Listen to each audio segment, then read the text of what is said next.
श्री शिवाय नमस्तुभ्यं भक्तों, हर हर महादेव। जैसे कि आपको पता ही है कि 27 जुलाई को अधिक मास की नवमी है।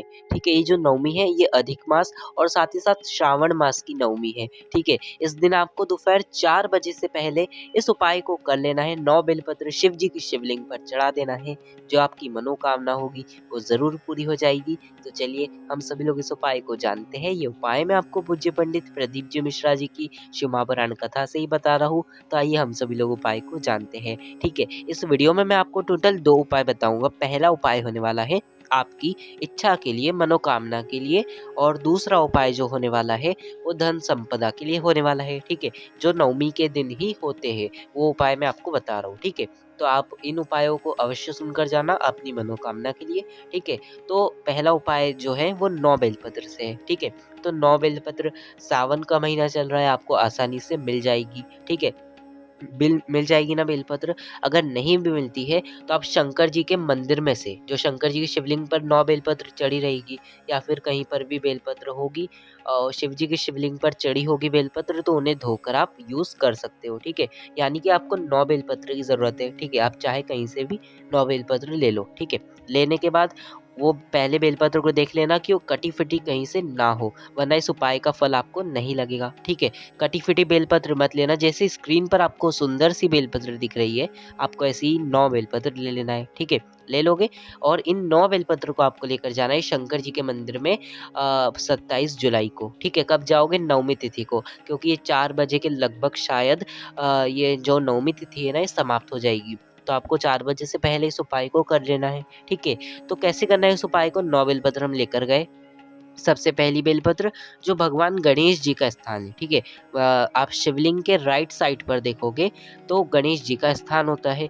तो गणेश जी के स्थान पर श्री शिवाय नमस्तुभ्यं कहते हुए गणेश जी के स्थान पर एक बेलपत्र को चढ़ा देना है। ठीक है, चढ़ा दोगे। दूसरी बेलपत्र कार्तिक भगवान के स्थान पर, जो गणेश जी का स्थान है उससे विपरीत, यानी कि जो शिवलिंग का उल्टा हाथ रहेगा उस हाथ पर आपको एक बेलपत्र को चढ़ाना है। कार्तिकेय भगवान के स्थान पर आपको दूसरी बेलपत्र चढ़ाना है। ठीक है, चढ़ा दोगे।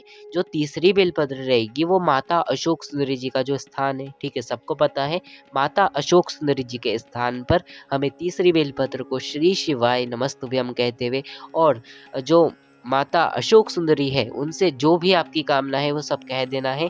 आपको जैसे कि पता है कि शंकर जी की सबसे प्रिय बेटी अशोक सुंदरी माता है। अगर अशोक सुंदरी माता को आप अपनी कामना कहोगे तो अशोक सुंदरी माता जी शंकर जी से आपकी कामना कहेगी तो आपकी कामना अवश्य पूरी होती है। तो माता अशोक सुंदरी जी से अपनी मनोकामना कह देने के बाद चौथी बेलपत्र को माता पार्वती जी के स्थान पर समर्पित करना है। ठीक है, जो कटी भाग है जहाँ शिवलिंग रखा है, जो गोल सा भाग है, उस गोल से भाग पर हमें चौथी बेलपत्र चढ़ाना है। सेम वैसा ही माता पार्वती को भी हमें आपकी जो मनोकामना है, जो भी इच्छा है, वो सब माता को भी कह देना है। ठीक है, कह दोगे। ऐसी 4 बेलपत्र हो गई। और 5वीं बेलपत्र जो शंकर जी के ऊपर पात्र लगा रहता है, जो शंकर जी के ऊपर से बूंद बूंद पानी गिरता है। ठीक है, जो पात्र लगा रहता है उस पात्र के अंदर आपको 5वीं बेलपत्र चढ़ा देनी है। ठीक है, तो इस फोटो में तो आपको वो पात्र नहीं दिख रहा है, पर मंदिर में अवश्य लगा रहता है। तो उस पांचों बेटिया को जो स्थान है, जो शंकर भगवान की 5 बेटियां है, जया, विषहरा, शामरीवारी, तोतली और देव। ठीक है, इनके स्थान पर आपको एक बेलपत्र को समर्पित कर देना है। 5 बेलपत्र हमने चढ़ा दी। अब छठी बेलपत्र हमें शंकर जी की शिवलिंग पर श्री शिवाय नमस्तुभ्यं कहते हुए समर्पित करना है। ठीक है, समर्पित करोगे तो जो बेलपत्र की डंडी होगी वो माता अशोक सुंदरी जी के साइड, यानी कि जिस तरफ से जल बहता है, नॉर्थ दिशा, यानी कि उत्तर दिशा की ओर वो डंडी का मुख होना चाहिए। ठीक है, ऐसी आप चढ़ा दोगे बेलपत्र। कितनी बेलपत्र हो गई हमारी? 6। ठीक है, 7वीं बेलपत्र जो होगी उस उसके सातवीं जो बेलपत्र है उसके बीच वाले पत्ते पर आपको शहद लगाना है। क्या लगाओगे? शहद। शहद लगाना, अपनी मनोकामना शंकर भगवान से कहना और शंकर भगवान की शिवलिंग पर उस बेलपत्र को चिपका देना। ठीक है, चिपकाने के बाद कुछ नहीं, बस आपको जो 8वीं बेलपत्र है मंदिर से जब आप निकलोगे तो नंदीश्वर भगवान के सिर पर चढ़ाना है। ठीक है, सिर पर कैसे चढ़ाओगे? जो बेलपत्र का चिकना वाला भाग रहेगा वो ऊपर साइड रहेगा, और जो बेलपत्र के पीछे लाइन बनी रहती है, जो दरदरा भाग रहता है, वो नंदीश्वर भगवान को टच होना चाहिए। ठीक है। ऐसी आप बेलपत्र चढ़ा दोगे 8वीं। अब 9वीं जो आखिरी बेलपत्र है वो हमें शंकर भगवान की चौखट पर चढ़ाना है, ठीक है। चौखट पर आपको बेलपत्र को चढ़ाकर वापस अपने घर पर आ जाना है। जो व्यक्ति 9वीं पर 9 बेलपत्र अलग-अलग स्थान पर शंकर जी के मंदिर में जाकर चढ़ा देता है, तो जो उसकी मनोकामना रहती है वो अगली 9वीं या फिर जल्दी से जल्दी पूर्ण अवश्य हो जाती है। तो आप लोग इस उपाय को अवश्य करना 9वीं तिथि पर। वो वैसे आपको पता है जो ये अधिक मास आया है, ये 3 साल में 1 बार आया है। अगर आप इस उपाय को अधिक मास में करते हो तो बहुत ही अच्छा लाभ होगा आपको। तो इस उपाय को आप अपनी मनोकामना के लिए अवश्य करें, ठीक है। तो ये हो गई पहले उपाय की बात।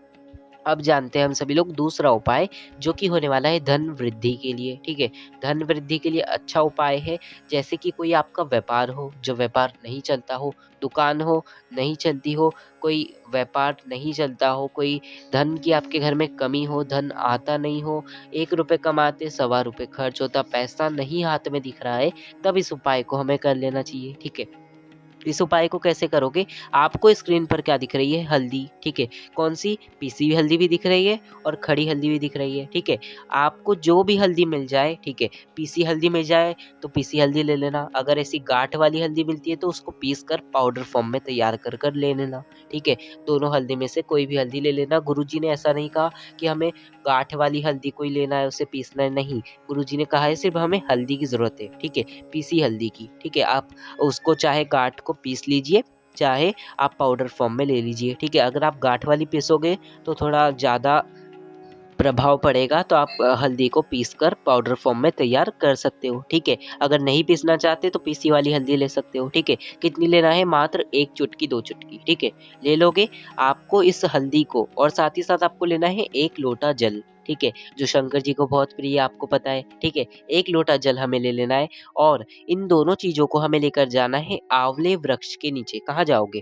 आँवले वृक्ष के नीचे। इस उपाय को आप 9वीं के दिन ही करना, ठीक है। 4 बजे से पहले या सुबह आप कर आ जाना इस उपाय को, ठीक है।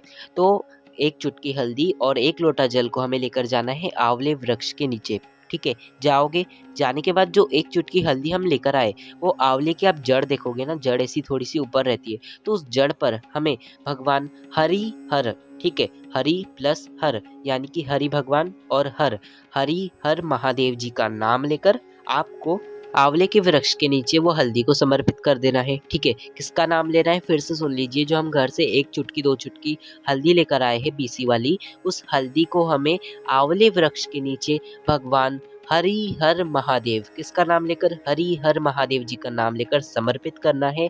एक बात का विशेष ध्यान रखना, जो आपका फेस होना चाहिए वो ईस्ट डायरेक्शन की ओर होना चाहिए, यानी कि आपका जो फेस होना चाहिए वो पूर्व दिशा की ओर होना चाहिए, ठीक है। पूर्व दिशा की ओर आपका मुख रखकर इस उपाय को करना, ठीक है। जो आपका फेस होना चाहिए वो पूर्व दिशा की ओर कर आप हल्दी समर्पित करना पहले, ठीक है। और हरिहर महादेव जी का भी नाम ले लेना, ठीक है। ले लोगे, फिर उसके बाद जो घर से 1 लोटा जल लेकर आए, वो भगवान हरिहर महादेव जी का ही नाम लेते हुए जो भी आपकी धन को समस्या है वही मन में स्मरण कर हल्दी के ऊपर ही आपको वो जल को समर्पित कर देना है। करने के बाद कुछ नहीं, बस आपको वापस अपने घर पर आना है। इस उपाय को करने के बाद श्री शिवाय नमस्तुभ्यम मंत्र का 2 मिनट जाप आप लोग आंवले वृक्ष के नीचे कर सकते हो। उसके बाद आप वापस अपने घर आ सकते हो, ठीक है। पर जो आपको ये उपाय करना है ना, मैं आपको फिर से बता दूं, ये उपाय जो करना है आपको पूर्व दिशा की ओर देखते हुए ही करना है। चाहे आप जब भी हल्दी समर्पित करोगे, जल समर्पित करोगे, तब आपको पूर्व दिशा की ओर ही देखना है, ठीक है। फिर से एक बार उपाय को बता देता हूँ। जो हल्दी है आप समर्पित करोगे तो हरिहर महादेव जी का नाम लेना है और उसी हल्दी पर 1 लोटा जल हरिहर महादेव जी का नाम लेते हुए ही आपको समर्पित कर देना है, पर पूर्व दिशा की ओर देखते हुए, ठीक है। बस आपको इतना उपाय कर आ जाना है। जो भी आपका व्यापार नहीं चल रहा होगा, जो भी धन की समस्या होगी, वो अवश्य भगवान हरिहर महादेव दूर करेंगे। तो बस यही थे दोनों उपाय। अगर आपको कुछ नहीं समझ आया हो तो कमेंट में पूछ सकते हो, मैं आपको कमेंट में अवश्य बता दूंगा। तो बस आज की इस वीडियो में इतना ही। श्री शिवाय नमस्तुभ्यम। हर हर महादेव।